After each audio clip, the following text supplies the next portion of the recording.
For the first time, Europe, Canada, and first world countries have issued travel advisories against the US. Professors have been arrested in a very dehuman way on the campus facilities. इसकी videos हैं, you can see them. The number of Canadians traveling to the US have dropped 5% month-on-month basis recently. आपको लगता है कि ये जितनी सारी implementation करने की ट्रम्प कोशिश कर रहा है, इसको अगर अभी से कांग्रेस से जो है वो बैकलैश फेस करना पड़ रहा है, तो अवाम इसको ये जो है बर्दाश्त करे कि 3-4 साल 5 साल? लग ये रहा है कि इन टैरिफ्स को थोड़ी देर के लिए लगाने के बाद ख़त्म कर दिया जाएगा, या ये टैरिफ्स की जो इंटेंसिटी थी, जितनी ऊपर परसेंटेज है, उसको कम कर दिया जाएगा। पाकिस्तान में फ़ायदा है क्योंकि हमें तेल बहुत कम मिलेगा, 30-40 में जा सकती है डॉलर में ऑयल की प्राइस। बट यूएस के लिए फिर भी वो मसला है क्योंकि यूएस दुनिया का इस वक्त सबसे बड़ा ऑयल प्रोड्यूसर है। अमेरिका में टैलेंट की कदर है, उस टैलेंट की कदर वो H1B वीज़ा के थ्रू करते हैं, तो H1B वीज़ा भी ट्रंप ने बंद कर दिया है। Immigrants have been able to remake their labor market.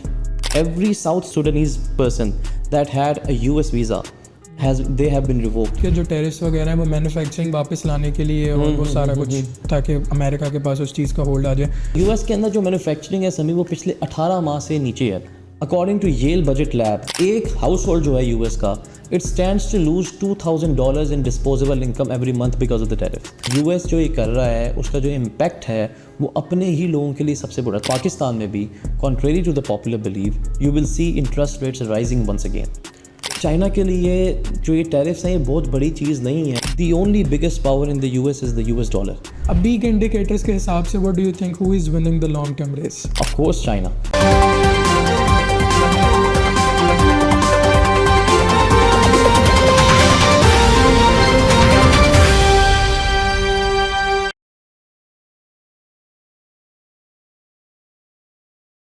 Hello, Assalamu alaikum. This is your host Sami Adil. Welcomes you to another episode of the WTI Talks. Is America slipping? Not slowly, but deliberately. ये आज का सवाल है जिसकी detail में हमने जाना है कि आफ्टर द regime चेंज, जब से ट्रंप आया, new policies, new tariffs being implemented, और जो अब ट्रंप बाहर से लोगों को आने के लिए कतई तौर पे मना कर रहा है कि अमेरिका में अब कोई भी दाखिल नहीं हो सकता, और जो लोग ऑलरेडी अमेरिका में हैं भी और अमेरिका की इकॉनमी में कंट्रीब्यूट भी कर रहे हैं, उनको भी उनके होमलैंड वापस भेज रहे हैं। इस सब पे बात करने के लिए मेरे साथ हैं mister energy and economic analyst sir Usama Rizvi. अस्सलाम वालेकुम सर। थैंक यू समी। वालेकुम। सर, इंट्रो आपने सुना है, इसका ब्रीफ सा एक जो है आप पहले रफ सा इमेज बना लें and then will go in details. देखें, दो चीज़ें हो सकती हैं। देयर इज़ अ चांस कि जो ट्रंप एडमिनिस्ट्रेशन है वो जो ये मेजर्स ले रही है, इकोनॉमिक, डिप्लोमेटिक और ये अदरवाइज़, उनको लगता है कि ये इन मेजर्स के बाद हमारी इकॉनमी बेहतर होगी, हमारा मैन्युफैक्चरिंग सेक्टर बेहतर होगा, हमारी सॉफ्ट इमेज मज़ीद सीमेंट होगी, हमारे जो उनके नेशनल कॉफर्स जो हैं, ट्रेजरी है जिसके अंदर अभी डेट बहुत ज़्यादा बढ़ चुका है, वो कम होगा, उनका जो कस्टम्स रेवेन्यू है वो बढ़ेगा। तो अगर तो वो ये इस नीयत से कर रहे हैं तो फिर हम डेलिबरेटली तो नहीं कहेंगे, but the reality check is that कि ये सारे के सारे मेजर्स काउंटर प्रोडक्टिव हैं। Not even a single measure is going to work in favour of the US. अभी मैं जनरल बता रहा हूँ खुद, अभी आगे जाके आप मेरे से अगर टैरिफ्स की बात करते हो तो टैरिफ्स के ऊपर the country and the consumers that stand to lose the most are that of the United States of America. ठीक है। चाइना के अगेंस्ट है। चाइना, अभी हम आगे फिर डिस्कस करेंगे, the share of चाइना's trade with the US has actually fallen. ठीक है, तो उनके लिए, जिनके लिए लगाया जा रहा है, उनको इतना इफेक्ट होगा नहीं इसका। तो overall America is slipping absolutely, retreat कर रहा है, स्लिप कर रहा है, रिसीड कर रहा है, अपने बैक फ्रंट पे आ गया है, बैक फुट पे आ गया है, and it leaves a vacuum for other countries to chip in. And of course we know कि चाइना जो है वो इस वैक्यूम को फिल इन कर सकता है। करेगा कि नहीं वो दैट इज़ अनदर क्वेश्चन। हर लिहाज से कर सकता है, education wise, attracting the talent उस लिहाज से, दुनिया को एड प्रोवाइड करने के लिहाज से। तो द आंसर, जो सेटिंग द सीन वाली बात है, वो यही है कि इस वक्त देखें, दिस इज़ नॉट न्यू। आप ये भी देखें हिस्ट्री में, 1492 Europeans came here, Portuguese, Dutch, Spain, French, उसके बाद वो ब्रिटिश, फिर यूएस। तो ऐसे करके जो बक होता है ये पास होता रहता है। मैं अक्सर एक किताब का नाम लेता हूँ, फिर उस किताब के अंदर इंडिकेटर्स हैं डिफरेंट, जो ये सारे के सारे कन्वर्ज हो रही हैं। कन्वर्ज बड़ा इंपॉर्टेंट चीज़ है कि आप अपना एनालिसिस करें आपका एक स्टैंड ऑन एनालिसिस है, एक है कि डिफरेंट चीज़ें उसी एनालिसिस के ऊपर कन्वर्ज हो रही हूँ। तो वो कन्वर्जेंस यही है कि यूएस का थोड़ा सा अब डिक्लाइन है, डाउनफॉल की बात नहीं मैं कह रहा, डिक्लाइन और डाउनफॉल में बड़ा फ़र्क होता है। तो डिक्लाइन है, एंड चाइना की जो है वो असेंट चल रही है इस वक्त on every other front. Just to give you an example, अभी हम डिस्कस किया था कि इन फिजिक्स चाइना अभी रिपोर्ट आई has overtaken US, actually it is now the top country in the world, also agricultural technology, also biotechnology and also many other fields. AI tech. AI तो ये पहली मैं आपको एक वैसे एग्जांपल दी है। तो अब आगे इसको डिस्कस करते हैं कि किन किन फॉर्म्स के अंदर अमेरिका रिट्रीट कर रहा है, किन किन फॉर्म्स के अंदर, ये बड़ा जानना ज़रूरी है। सर अमेरिका में जाने का एक बहुत बड़ा जो वीज़ा प्रोग्राम होता है उसको कहते हैं H1B वीज़ा, जी जिसको अमेरिका अपना सीक्रेट वेपन भी कहता रहता है, बिकॉज उसमें ये होता है कि स्किल्ड वर्कर्स बाहर से अमेरिका में आते हैं, और वो जो होता है कि अमेरिका में टैलेंट की कदर है, उस टैलेंट की कदर वो H1B वीज़ा के थ्रू करते हैं। तो H1B वीज़ा भी ट्रंप ने बंद कर दिया है, जी स्किल्ड वर्कर्स हायर करना बंद कर दिया, जिस पे लॉन मस्क के साथ उसकी काफ़ी बहस भी चली, क्योंकि टेस्ला में या स्टारलिंक में 90% of the employees are on H1B visa. उसके अलावा जो स्टूडेंट्स डिपोर्टेशन 4000 से ज़्यादा पिछले 2 सालों में स्टूडेंट्स डिपोर्ट किए, जैसे आपने भी एग्जांपल्स भी दी थी कि PhD के स्कॉलर्स को ऑन नीज उन्होंने रखा है अपना, कुछ एक्सट्रीमिस्ट मूवमेंट्स भी चलती रही हैं।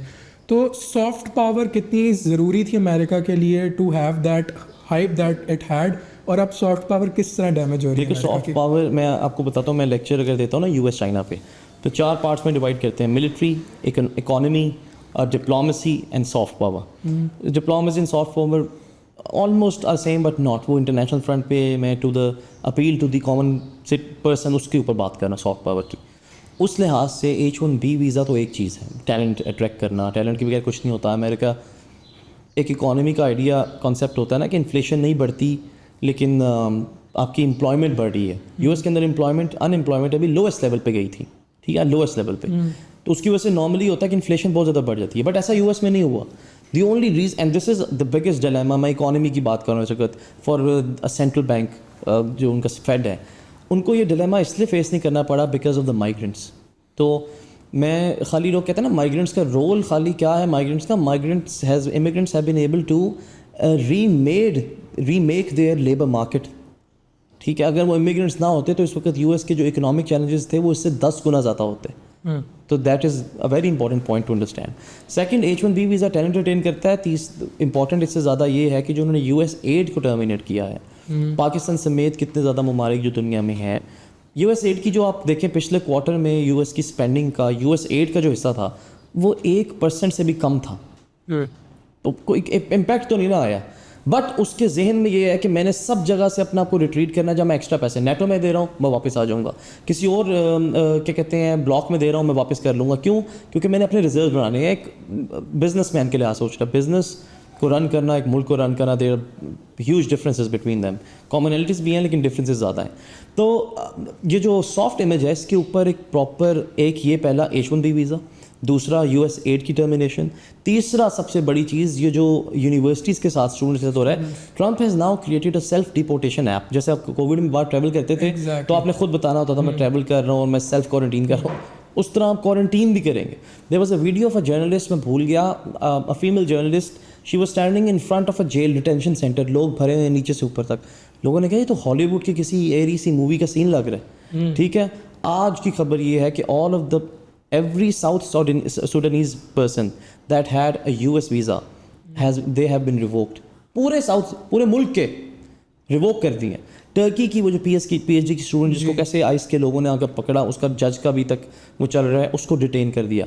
There was a UK citizen, मैं आपको नाम उसका भूल गया हूँ, when she was delivered to our home country, एक मूवी है उसका नाम है Silence of the Lambs I believe, जिसमें हैनिबल लेक्टर है, वो कैनिबल है।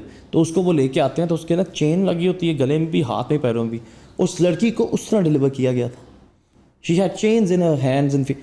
तो दिस इज़ समथिंग इनसेन। ये हम लोग पाकिस्तान में इस तरह की चीज़ों के आदी हैं होने के, और ग्लोबल साउथ के अंदर ऐसी चीज़ें होती हैं, यूएस में ये चीज़ें नहीं होती थी। ये तो डिस्टिंक्शन थी। अच्छा, उधर अगर आपने फ़लस्तीन की सपोर्ट में कुछ बोला है तो आपको निकाल दिया जाएगा। So this is not the freedom of expression the US was known for और वाज फेमस फॉर, ठीक है, not at all. Professors have been arrested in a very dehuman way on the campus facilities. इसकी videos हैं, you can see them, ठीक है। And now this when you go to the US now, आपका mobile का data वो एक device लगाते हैं साथ, and it is as per the law they scrap all of your data as well. अगर उसके अंदर भी कोई उनको मिलेगी वो भी निकाल देंगे. कोई बंदा अभी बोर्ड कर रहा था, फ्लाइट फ्रॉम कतर पहला स्टॉप था, फिर ही उसको कतर से डिपोर्ट कर दिया गया. मार्को रूबियो ने स्पीच में भी कहा है कि we are very proud of this जो हम कर रहे हैं, और we will do this even more. आकर आप हमारे मुल्क में आ रहे हो, और अगर हमें थोड़ी सी इंकलिंग भी लगे कि आप लोग प्रो पैलेस्टीनियन हैं या इन कॉजेज़ को सपोर्ट करते हैं, तो we will not let you enter. So अब ये बात बहुत अलहदा बहस है कि क्या ये प्रिंसिपल स्टांस ठीक है कि नहीं. अभी हम बात कर रहे हैं यूएस की सॉफ्ट पावर की, और मैं सॉफ्ट पावर में आपको 3 चीज़ें बताई हैं: US add, H1B visa and this education. 23 या 24 बिलियन की स्पेंडिंग है इंटरनेशनल स्टूडेंट्स की, आई थिंक यूएस के अंदर. अराउंड 25. अभी रिसेंटली एक और चीज़ देख लें, for the first time Europe, Canada and first world countries have issued travel advisories against the US. The number of Canadians traveling to the US have dropped 5% month-on-month basis recently. So this is not the trappings of a superpower. ये एक super power, एक global हेजेमन की characteristics नहीं होते. We all know that. इसमें कुछ आपको PhD होना ज़रूरी नहीं है. तो ये सॉफ्ट पावर इसकी बहुत ज़्यादा हद तक ऑलरेडी इम्पैक्ट हो चुकी है. कोलंबिया यूनिवर्सिटी की डिग्रीज़ लोग फाड़ रहे हैं और पता नहीं क्या क्या कर रहे हैं. न्यू आईवी लिस्ट आ गई है, न्यू रसल ग्रुप. तो ये जो नया हर चीज़ आ रही है, ये इस वजह से आ रही है because this is not sustainable. Sir, ये जो भी आपने सॉफ्ट पावर की सारी बात की और आपने बोला है कि countries are now differentiating from America, Trump के इस दफ़ा इलेक्शन कैंपेन में सबसे बड़ा जो मोटिव था वो था कि वॉर्स नहीं होनी चाहिए, वॉर्स को रोकना चाहिए. और जब से ट्रम्प आया है, he has been trying on Russia Ukraine की वॉर भी. अभी रिसेंटली ईरान को भी लेटर्स लिखे हैं और समहाउ. तो आपको लगता है कि जब किसी मुल्क की सॉफ्ट पावर इतनी ज़्यादा डैमेज हो रही है, at some point of time America was leading और अमेरिका संभाल रहा था ये सारी सिचुएशन, बट अब इस सब के बाद आपको लगता है कि वो पॉलिटिकली इतना स्ट्रांग रहेगा कि यूक्रेन या रशिया या इस जैसे बड़े ममालिक इसकी बात अब देखिए, अमेरिका को पॉलिटिकल स्ट्रांग रहने से ज़्यादा जो अमेरिका के अभी भी हेफ्ट था, जो क्लाउड था, वो इकोनॉमिक क्लाउड था. अमेरिका की सबसे बड़ी, अगर मेरे से आप पूछो, one of the only biggest power in the US is the US dollar. उसी की वजह से वो सैंक्शंस लगाते हैं, उसी की वजह से वो IMF है, उसी की वजह से वर्ल्ड बैंक है. वो नहीं है तो कुछ भी नहीं है.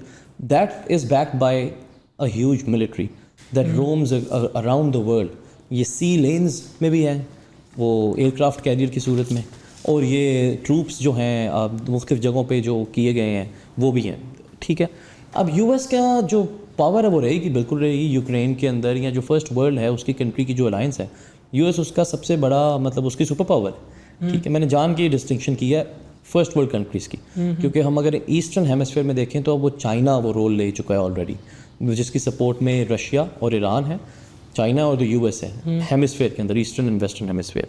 तो यूएस की वो सपोर्ट रहेगी. एक जो इंपॉर्टेंट क्वेश्चन बनता है यहाँ कि जब ये यूएस रिट्रीट बैक कर रहा है, आपने कहा ना अभी कितनी जगह से, तो वो जो वेपन्स हैं, वो जो फैसिलिटीज़ हैं, या वो जो एक होल्ड था उस जगह पे सोशो पॉलिटिकल या पॉलिटिकल खाली, जब वो पीछे जाएगा तो फिर ये जो नॉन स्टेट एक्टर्स होते हैं या इस तरह के एलिमेंट्स हैं, उनको स्पेस मिलेगी ज़्यादा मूव करने की.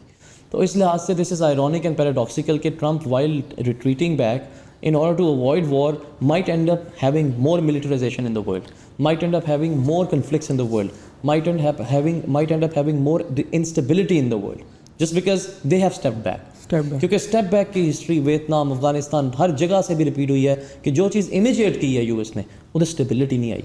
ठीक है, this has been one of the biggest lessons learned so far. अभी आपने शुरू में ये बात भी की थी कि जो टेरिफ्स वगैरह हैं वो मैन्युफैक्चरिंग वापस लाने के लिए और वो सारा कुछ, ताकि अमेरिका के पास उस चीज़ का होल्ड आ जाए. अगेन कंपैरिजन करने के लिए इस वक्त चाइना है, बिकॉज वही जैसे आपने बात की, उनका ग्राफ ऊपर को, इनका ग्राफ नीचे को है.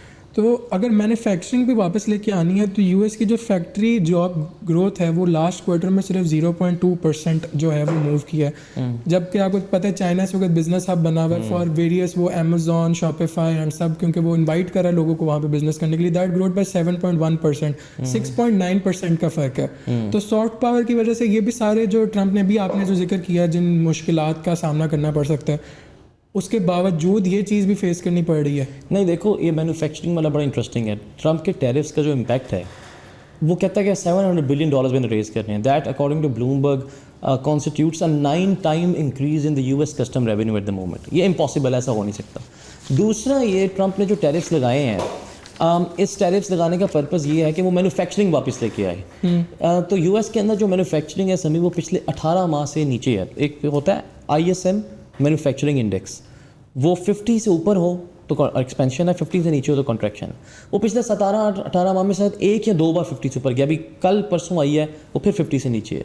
इसी तरह नॉन मैन्युफैक्चरिंग PMI भी होता है, परचेजिंग मैनेजर्स इंडेक्स, वो भी 50 के करीब बिल्कुल 50 पे है या 49 के ऊपर है, 50.3 पे था अभी मेरे ख्याल से, 54 से नीचे आया है। इसी तरह US का जो टैरिफ्स है, ये हमें बात समझनी चाहिए कि do you know who will end up paying for this tariffs? The customers. According to Yale budget lab recent analysis, एक हाउस होल्ड जो है US का, it stands to lose $2,000 in disposable income every month because of the tariffs. एक average car जो कि 35-40 हज़ार dollar में मिलती है यूएस में, that is expected to reach up to $50,000। Nike 44% अपनी चीज़ें बाहर से रिसोर्स करता है। इसी तरह ऑयल एंड गैस इंडस्ट्री देखें, जो जिसके अंदर अभी ट्यूबुलर स्टील पाइप्स जो होते हैं उनकी प्राइस 30% बढ़ चुकी है। मैंने आपको हर जगह मैं बता रहा हूँ कि ब्यूरो ऑफ लेबर स्टेटिस्टिक्स की वेबसाइट पे खुद जाएँ अमेरिका की, उस पर आप देखें कि अंडे जो हैं एग्स इन द US, उसकी प्री पेंडेमिक प्राइस और अभी की प्राइस में 300% इंक्रीज है, 300%। मिल्क 40%, गैसोलीन डीजल 46%, तो और भी मजीद आइटम्स। तो अभी तक तो प्री पेंडेमिक लेवल से चीज़ें नीचे नहीं आई। तो आम कस्टमर, एक सर्वे किया गया, उसके मुताबिक पूछा गया कि जो 2000 का एक सडन एक्सपेंस आएगा डॉलर्स का, तो कितने % हाउस होल्ड कर सकते हैं? I think that was 60%, which was the lowest level in the past 30 years और समथिंग। इसी तरह मैं आपको पहले बता रहा था, यूनिवर्सिटी ऑफ मिशिगन का कंज्यूमर सेंटिमेंट इंडेक्स होता है, one of the most important index. That index has touched its 5-year lows recently. And उनकी इन्फ्लेशन एक्सपेक्टेशंस, ये फिर इकॉनमी का आइडिया कि इन्फ्लेशन बढ़ेगी कम होगी, तो अगर इन्फ्लेशन एक्सपेक्टेशन ज़्यादा हो तो ये बहुत बुरा होता है किसी मुल्क के लिए। तो वो 3-4 माह के हाईएस्ट पॉइंट पे चला गया। तो ये मैं आपको स्टेप बाय स्टेप इंडिकेटर्स बताए हैं, वंस अगेन ओपिनियन नहीं बताया कि US जो ये कर रहा है उसका जो इम्पैक्ट है वो अपने ही लोगों के लिए सबसे बुरा। तो this will result in another inflationary shock. तो Federal Reserve Bank of America जो है, दैट विल हैव, जो कि अभी तक इंटरेस्ट रेट्स कम कर रहा था, that will have to increase its interest rate at some point which will be a shock to the global economy. और इसलिए मैं कह रहा हूँ कि पाकिस्तान में भी, contrary to the popular believe, you will see interest rates rising once again. Sir अभी आपने ये जो सारे इंडिकेटर्स बताए हैं, 34% टैरिफ का जो परसेंटेज, 35% टैरिफ्स भी लगाए हैं। अभी आपने बात की कि एट द एंड इसको जो है वो कस्टमर को बियर करना पड़ेगा, which is all obviously Americans. जी।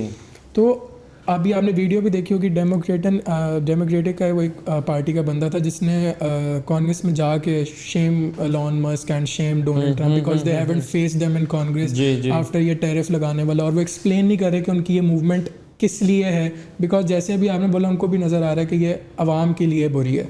तो आपको लगता है कि ये जितनी सारी इम्प्लीमेंटेशन करने की ट्रम्प कोशिश कर रहा है, इसको अगर अभी से कांग्रेस से जो है वो बैकलैश फेस करना पड़ा है, तो अवाम इसको ये जो है बर्दाश्त करेगी 3-4 साल 5 साल, या अमेरिका की जो पॉपुलेशन है वो चाहेगी कि ट्रम्प ये अनवांटेड टैरिफ्स लगा के जो है उनके पास जो अनएम्प्लॉयमेंट और महंगाई और वो सारा 2-3 चीज़ें हो सकती हैं। एक चीज़ इन टैरिफ्स की वजह से ये हुई है, good thing that has happened for our economy as well and the US as well, कि ऑयल प्राइसेस बड़ी नीचे आ गई हैं। अच्छा, अब ये लोगों को पता नहीं कि oil is price, gasoline price, like petrol price जो होती है पंप पे, वो इतनी इंपॉर्टेंट है US में पॉलिटिकल कैपिटल के लिए भी जितनी या पाकिस्तान में, उधर भी देखते हैं।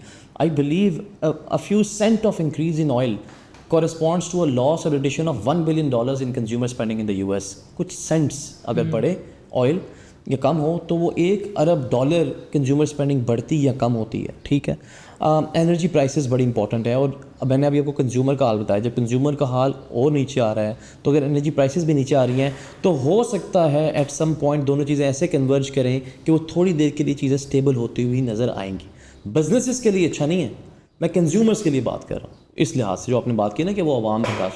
दूसरी चीज़ ये है कि the biggest thing here right now is कि क्या ये tariffs till the end of the term है, क्या ये थोड़ी देर के लिए? This is the biggest question at the right now. लग ये रहा है कि इन टैरिफ्स को थोड़ी देर के लिए लगाने के बाद ख़त्म कर दिया जाएगा, या ये टैरिफ्स की जो इंटेंसिटी थी, जितनी ऊपर परसेंटेज है, उसको कम कर दिया जाएगा। बिकॉज अदरवाइज जो मैं आपको फिगर्स बता रहा हूँ, मैं नहीं, आप इंटरनेट पे जाके पढ़ो, दीज आर नॉट सस्टेनेबल, वो है ही नहीं, सस्टेन कर ही नहीं सकते। सो ये दोनों पॉसिबिलिटी में से एक पॉसिबिलिटी हो सकती है। तीसरी एक और चीज़ जो मैं शुरू से कह रहा हूँ कि 2014 में हमने ऑयल प्राइस वॉर देखी थी, अभी दोबारा से वो ओपेक ने अपनी प्रोडक्शन बढ़ाने लगे हैं, तो ऑयल प्राइस वॉर दोबारा से शुरू हो सकती है। पाकिस्तान में फ़ायदा है क्योंकि हमें तेल बहुत कम मिलेगा, 30-40 में जा सकती है डॉलर में ऑयल की प्राइस। बट यूएस के लिए फिर भी वो मसला है क्योंकि यूएस दुनिया का इस वक्त सबसे बड़ा ऑयल प्रोड्यूसर है। The largest oil producer of the world is not Saudi Arabia, is not Russia, is not any other Arab middle eastern countries, is the US of United States of America. Similarly LNG prices में बहुत नीचे गिर गई हैं, but US is also the larger exporter of LNG prices as well. तो बहुत paradoxical relation है इसका। शॉर्ट टर्म के अंदर might be beneficial, long term के अंदर absolutely not. Might be beneficial भी इस लिहाज से कि अगर ये जो मैंने आपको बताया इस तरह हो जाए, मुझे ये लगता है कि टैरिफ्स रिवाइज कर दी जाएंगी। अच्छा सर, अगर अभी हम इंटरनेशनल स्टूडेंट्स या जो इंटरनेशनल लोग अमेरिका में जाके पढ़ते हैं, उसके बाद बिलियंस ऑफ डॉलर्स जो है अमेरिकन गवर्नमेंट को देते हैं, वही स्टूडेंट्स होते हैं जो स्टार्टअप्स बनाते हैं, वही स्टूडेंट होते हैं जो बाद में इकोनॉमी में जो है सर्व भी कर रहे होते हैं।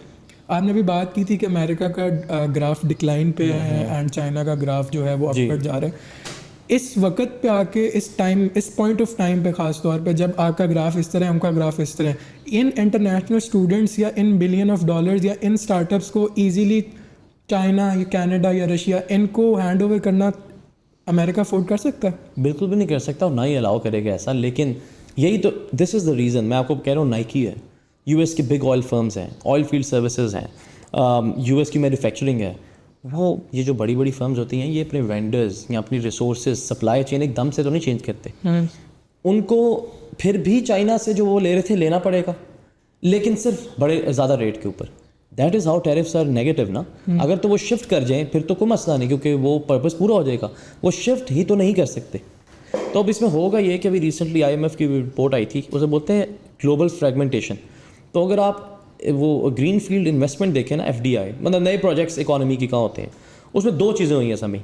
जब रशिया यूक्रेन वॉर हुई थी, ठीक है, तो ये देखा गया कि those countries who voted against Russia and those countries who remained silent और डिडंट वोट अगेंस्ट रशिया, इन दोनों की फ्रेगमेंटेशन हो गई है। जो ग्रीन फील्ड इन्वेस्टमेंट है, ये ब्लूमबर्ग का एनालिसिस था, वो अब इकोनॉमिक प्रिंसिपल्स वगैरह को देखने के बजाय, लेबर कॉस्ट को देखने के बजाय, खासतौर पे फर्स्ट वर्ल्ड की, वो उन कंट्रीज़ में गई जिन्होंने रशिया के अगेंस्ट वोट किया। दूसरा स्टेप इसके अंदर अब ये वाला आ गया। तो ये फ्रेगमेंटेशन, और IMF ने इसके ऊपर रिपोर्ट की थी जिसके अंदर इसने कहा था global fragmentation at its peak. तो ये फ्रेगमेंटेशन इसकी वजह से ये मज़ीद बढ़ जाएगी। तो जो कंपनीज चाइना के साथ काम कर रही है तो करती रहेंगी, बट नई companies would think twice now. तो चाइना ने भी यही कहा है ना अभी कि we don't want this fragment, ये वाला रिलेशनशिप नहीं चाहते, हम चाहते हैं कि इकट्ठे चलें, but we will not be bullied. तो अगर वो नहीं करेंगे तो टैरिफ्स और बढ़ेंगे। We need to also highlight the point कि the US China, for China the total US trade जो इम्पोर्ट प्लस एक्सपोर्ट है वो 15% से कम होकर 11% पे आ चुका है, ठीक है। तो चाइना के लिए जो ये टैरिफ्स हैं ये बहुत बड़ी चीज़ नहीं है। मैं और आपको पहले भी बता चुका हूँ कि 2018 से 2023 के दरमियान डिस्पाइट द टैरिफ जो पहली बार लगे थे, US चाइना का ट्रेड 23% बढ़ा है इन एब्सोल्यूट डॉलर टर्म्स। तो ग्लोबल इकोनॉमी इज़ इंटीग्रेटेड, वो इसके अंदर आप ऐसे पुश स्टार्ट करके चीज़ें नहीं कर सकेंगे कि अच्छा अब यहाँ से नहीं ले रहे तो कहीं और से ले रहे हैं। It is a process which takes time. इसके लिए कीवर्ड्स जो हम CSS के स्टूडेंट्स भी जिस तरह देख रहे हैं, डीकपल वर्सेस डी रिस्क, ये जो सारी इस वक्त ये चल रही हैं डेवलपमेंट्स, ये हैं डीकपलिंग के ऊपर। Trump wants to decouple US economy और US की जो कंट्री है फ्रॉम चाइना, लेकिन लोग ये कहते हैं डीकपलिंग एक एक्सट्रीम फॉर्म है, आप डी रिस्क करें, जिसके अंदर फॉर इंस्टेंस जो 17 एलिमेंट्स है, रेयर अर्थ एलिमेंट्स, आप उनको चाइना के बजाय कहीं और से रिसोर्स करना शुरू कर दें।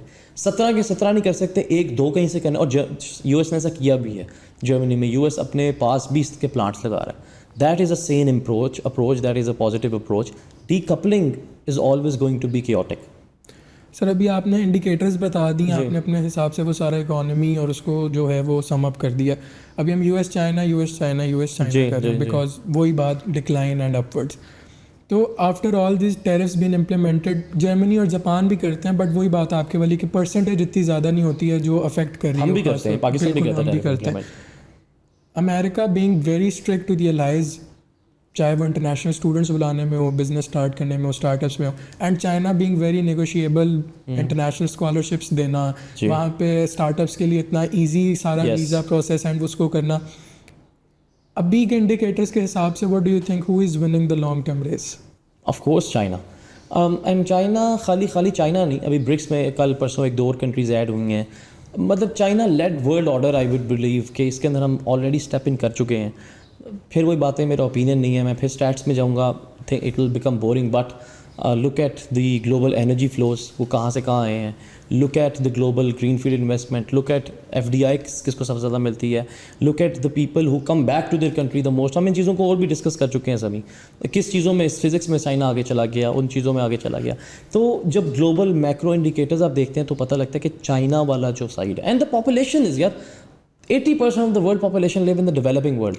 And most of the developing world would now want to align with the country that is क्या कहते हैं, जिसमें certainty हो, uncertainty ना हो और इतना वो ना हो, एक दूसरे के साथ hostility and animosity ना हो। तो वो चाइना है, रशिया है, ब्रिक्स है as an organisation, South East Asia का रीजन है, Central Asia, I continue to say this, Central Asia is the future of the world as well, Middle East है। तो ये वो कंट्रीज़ हैं जो I think will now align even closely with China, and the US will take a natural step back. Sir अगर America के पास specific होकर बात की जाए तो ये from banning students to raising tariffs, ये आपको स्ट्रैटेजी लगती है या डर लगता है? डर, ऑफ कोर्स इट्स नॉट ये स्ट्रेटजी। हाँ, अगर आपने उसकी ये स्ट्रेटेजिक रिट्रीट है तो फिर ये स्ट्रेटजी है, बट ये तो सब रिट्रीट के लिए है ना। If there is a strategy to retreat back from these positions of leadership, then the strategy is working, otherwise it fear induced measures हैं जो लिए गए हैं। तो how will you summarise all this discussion के ये at what point Trump can get benefit from that और what नहीं, इस देखो अभी इतनी बुक्स लिखी जा चुकी हैं, फ्यूचराइजेशन है, वर्ल्ड ऑर्डर है, चेंज, वो इन सब किताबों के अंदर जो बातें बताई हुई हैं वो आहिस्ता आहिस्ता अब हो रही हैं। ट्रम्प के जो मेजर्स हैं, इसने उस प्रोसेस को, जो कि वैसे भी इनएविटेबल था, ग्लोबल हिस्ट्री से स्टडी करें तो ये प्रोसेस इनएविटेबल होता है, तो what goes up must come down. ये नहीं कि वो ख़त्म हो जाएगा या कुछ हो जाएगा, अब लोग समझे कि अमेरिका तो यूएस रहेगा, बट क्या इस वे शेप और फॉर्म में रहेगा जिसमें अभी था? नहीं। तो ये वो जो नेचुरल डिक्लाइन उसका होना था, ट्रम्प ने उसको एक्सपेडाइट कर दिया, तेज़ कर दिया, ठीक है। लेकिन ये होना था बिकॉज इससे पहले पिछले 10-15 सालों में specifically, in the previous 20 years specifically, इस तरह के ग्लोबल लेवल पे चेंजेस आए हैं जिस पे हम कभी बात कर सकते हैं, by the way, structural changes, कि जो चाइना है एंड रशिया है, इन दोनों ने काफ़ी जगहों पे अपना जो गेम है उसको स्टेप अप कर लिया हुआ। And we can talk about new discovering of the new trade routes as well, energy के रिजर्व्स, क्योंकि एनर्जी बगैर कुछ नहीं ना होता दुनिया में, इसलिए return back to energy again and again. तो this is it, I think it's Trump has expedited what was inevitable. Thank you sir, valuable insights, और इस पे फिर अब सेकंड पार्ट करेंगे आपने जो अभी आइडिया इंशाल्लाह बना के। Thank you. तो एज अमेरिका स्टिल लीडिंग और just reacting because they are pushing away the people that made America great? आपके कमेंट्स का वेट करेंगे। This was it from this episode of WTI talks. Until next time, अल्लाह हाफिज़।